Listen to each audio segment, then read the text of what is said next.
mine? Well, he must have had a lot of admiration. Lies! Lies inside and out! All lies! Never inside! I never lied in my heart. It was a heartbreaking performance as Blanche Dubois, and I think the film didn't help her. She had a number of terrible breakdowns, but I think Blanche Dubois was her greatest moment, in a way, both on film with Brando and on the stage over here.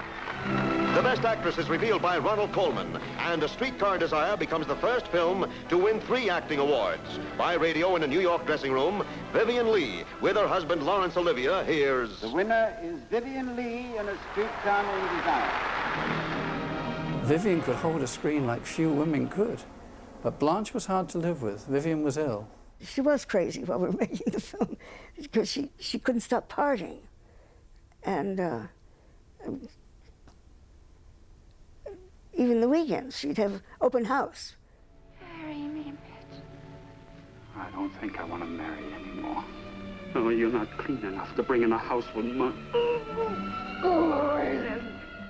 The pressure of the filming was appalling for her. There's no doubt that she was the kind of actress who got engulfed by her roles. There are people who say she never got out of the mood of Blanche. She had illnesses that she was also coping with, and I was afraid she was doing herself in. She took it home with her, and that was more than sad, that was tragic. Vivien's next role in the film Elephant Walk was an even bigger strain for her. Her co-star was her lover, Peter Finch.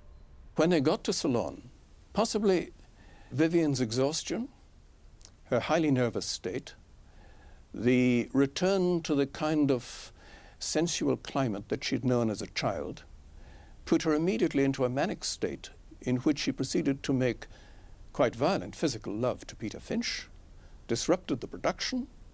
They didn't dare shoot some of the scenes with Vivien in the state she was in. The producer decided that they'd better go back to Hollywood, closed down the production and recast the film. Vivien went with them and had a complete nervous breakdown in Hollywood. Olivier took Vivien home, and she was given the only treatment then available for her illness, electroconvulsive therapy, ECT. She had this awful luck of needing shock treatments and things, and it was most distressing to see.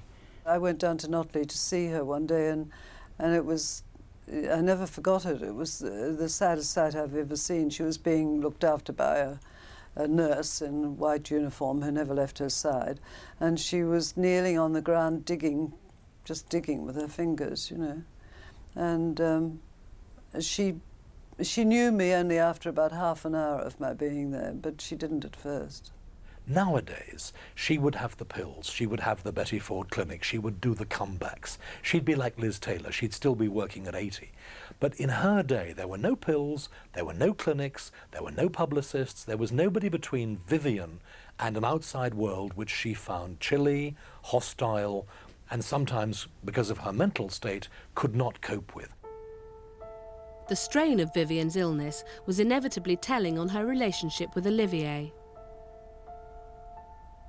She used to be quite nasty to him, but he would just gloss over it.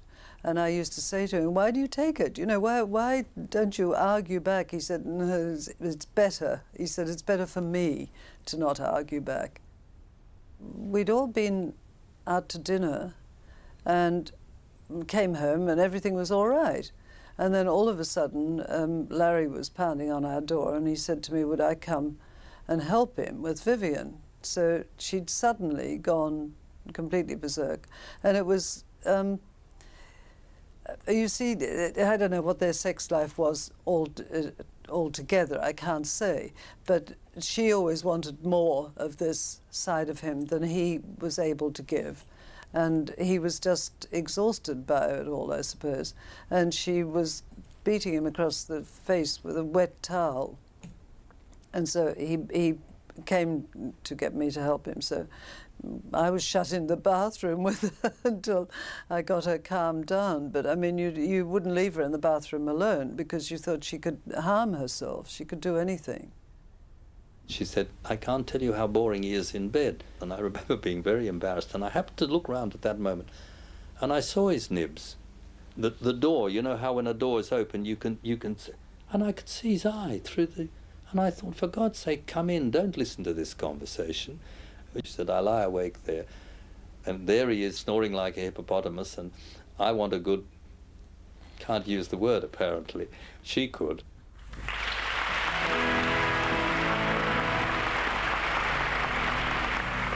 And finally, the award for the Best British Actor has been won by Sir Laurence Olivier for his performance as Richard III.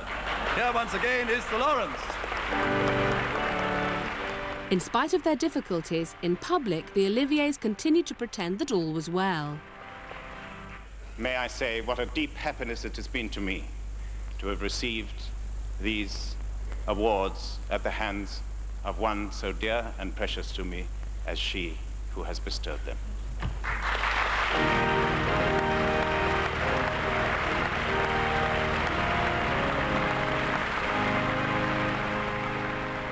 They continued to work together too, enjoying a much publicised return to Shakespearean theatre at Stratford in 1955. Twelfth Night was the first of 3 plays. The fun part really was Sebastian to Viv's Viola, and I always remember I had to kiss her at the end when the twins meet, you know, and everybody said, oh, trade, you know, it's worth £1,000 a night. I said it was £25 a week. I was getting to kiss Vivien, and boy, could she kiss. And in that moment, it was absolute magic, because you didn't have to act. But it was a critical disaster. Critics, and particularly the appalling Kenneth Tynan, who has a lot to answer for in undermining Vivien's self-confidence, attacked her for having a small voice, for not filling the stage, for almost standing by waiting while Larry does his thing. But Vivien, known in this country, in the UK, as a great stage actress, was a movie star on stage, which is a big difference. She did indeed read the critics, but what they did to Vivien, she thought, right, I'm going to get back. They're not going to do that to me a second time. And with Lady Macbeth, she took off.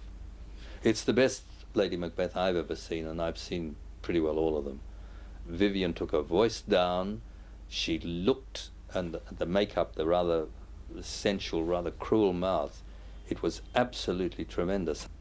It was uncomfortable for some of her friends to see Vivien playing Lady Macbeth so well, because they realized that the wellspring of inspiration was coming from Vivien's mental instability. When the new Hollywood sensation Marilyn Monroe came to London to film The Prince and the Showgirl with Olivia in